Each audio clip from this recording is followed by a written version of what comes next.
Have you heard? Our friend Jim Duffy from Secrets of the Eastern Shore has a new book out, and this one is a little bit different from the others. How so? Why are you asking me? Why don't you ask him? Jim Duffy, author of afternoon. Secrets of the Eastern Shore. How are you, sir? It's good to have you here. I'm doing good. Thanks for having me. Thank you. So let me ask you this question. All right. This book is a little different than what you've already done. It is. Why? How? So most of my books are collections of little chapters that are self-contained stories. Right, yeah. And that's what I thought was going to happen when I started to look into the life of Charles Tindley, which is a name a lot of people are familiar with. Not everyone, but a lot of people are familiar with. They know he became a minister and a musician. And that's what I went into it knowing too. And I thought, oh, I'll come out with a 1,500-word little story to put in one of my books as a chapter. And I go deeper and deeper and deeper down that rabbit hole, and everything is just like blowing my mind. It's like, he did what? Wait, what happened? What is going on here? So what was So it? I came off of the rabbit hole with this 15,000-word thing instead. So I'm putting it out. It's too small to be a print book. It's kind of like a mini biography. So it's going to be an e-book. You can read on your computer or your Kindle. But yeah. So what is it about Charles Tindley that had you so enthralled? Best way I can describe that is by telling you how the book begins. Okay. All right, so we're in the early 1860s. Civil War raging off in the distance. Now put your mind's eye on a field kind of between Berlin and Assateague. Okay. All right? There's a young black boy in the field, 8-ish years old. He's not wearing a shirt.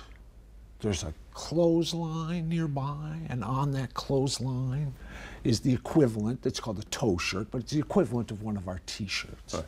It's the only shirt the boy owns. Every time he washes it, he's got to stand out there bare-chested while the sun and the wind does it work. It sounds like a terrible childhood. His mother is dead. His father is dirt poor. He is being rented out at this age of 8 to other white families to work long days, dawn to dusk, on their farms. And some of those families are mean as heck to him. He's not treated very well. Sounds like it's going to be a real sad story. I was getting ready to say it. Sounds like it's going to be a real sad story. So in the introduction to the book, I kind of finished that section by saying, if he's standing out there, you know, is he daydreaming? Is he imagining a future for himself? What is that like for someone in his situation and at that time? I think it's probably safe to say that he didn't imagine that 150 years off in the future, they'd be painting murals in his honor in downtown Berlin. They'd be mounting exhibits at the Taylor House Museum. Goofballs would be writing little mini biographies of him and putting it out as e-books. So let me ask you a couple questions so I can explain how amazing his story is. Right. You know the great pop hit Stand By Me, Benny King? Right, yeah. That started as a hymn written by the shirtless black boy.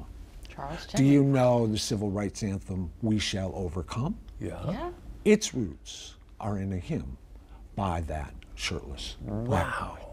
The entire field of gospel music, you know, all the staple singers, Mighty Clouds of Joy, Mahalia Jackson, all those things that have moved so many people over the last 100 years, all of gospel music, he helped invent. So he helped invent a new American art form.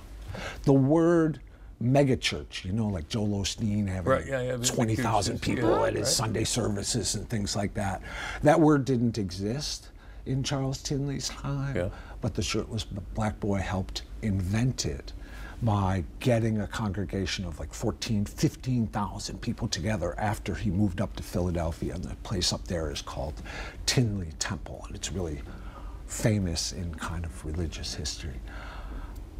Just thinking about that guy out in the field waiting for his shirt to dry and the things he was able to accomplish. You know, a lot of people are aware of his name, and then there's a lot not, because I was like deep into this, and I'm like, you know, going out to have a cup of coffee with somebody. I'm like, oh, I'm working on Charles Tindley.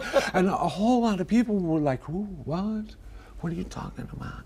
And the more I got into it, the more I just got so convinced this guy should be a household name. He needs to be, and I'm not the only one doing that, you know. Right, like, yeah. I did a lot of that. The Taylor House Museum in Berlin has exhibits on him, and I did a lot of research in the Worcester County Library branches, and the NAB Center for Delmarva History and Culture has done wonderful research. And in fact, the guy there, Ian Post, saved me from making a big mistake in the book. Yeah. So there's a lot of people who are on this kind of passionate journey to say Charles Tindley's not like this guy you kind of sort of know. You need to dig in a little bit.